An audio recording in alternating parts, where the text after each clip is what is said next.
Complete नहीं होना चाहिए ताकि ध्यान आराम से निकले।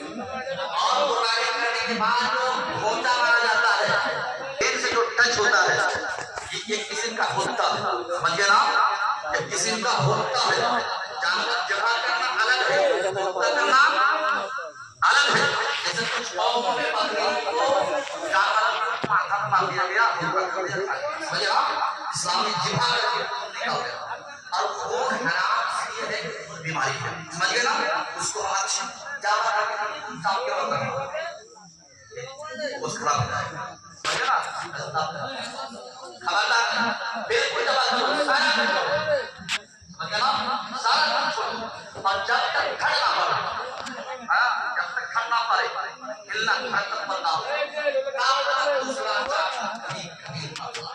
समझिए ना, जैसे दल बैठा है, घर के ऊपर बहुत के जान निकालने का सिस्टम करना, ठीक है, ये गलत है। हाँ, ये बिल्कुल गलत है, ऐसा नहीं। हाँ, आप 4 बार कर दिया है, किसी का गुरु अगर मतलब दम नहीं जाए तो एक्सपायर हो जाए, समझे ना।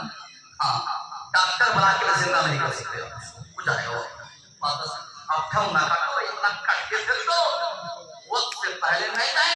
সেটাকে কালকে আমাদের মাঠে দেখানো হবে, আর কেউ যদি অনব আবিষ্কার করে খারাপ কাজ করে সেটাকে দেখানো হবে। তার মানে বোঝা গেল আপনি ঈমান নিয়ে এলেন এক আল্লাহর উপরে, আল্লাহর পাঠানো সমস্ত রাসূলের উপরে, আল্লাহর পাঠানো সমস্ত কিতাবের উপরে, আর ইয়াউমিল আখিরের শেষ বিচারের দিন। তারপরে আপনি বলছেন ওয়াল কদর, কদর মানে হচ্ছে ভাগ্য, নিয়তি। আল্লাহ রাব্বুল আলামিন আপনাকে দুনিয়াতে পাঠানোর পূর্বে দুনিয়া সৃষ্টির 50,000 বছর পূর্বে আপনি আপনার দিন লিখেছেন, ভাগ্য লিখেছেন, আপনি কোথায় যাবেন, কি আপনার মা বাবা হবে, দুনিয়াতে আপনার সোর্স অফ ইনকাম কি হবে, আপনি ভালো মানুষ হবেন না খারাপ হবেন না মধ্যপায়ী হবেন না সুৎখর হবেন, সেটা 50,000 বছর পূর্বে লেখা হয়েছে দুনিয়া সৃষ্টির। তাহলে প্রশ্ন হতে পারে আমার দোষ কোথায়? দুনিয়াতে এসে আমি মধ্যপায়ী হয়ে গেলাম, দুনিয়াতে এসে আমি মধ্যর হয়ে গেলাম, তাহলে আমার দোষটা কোথায়?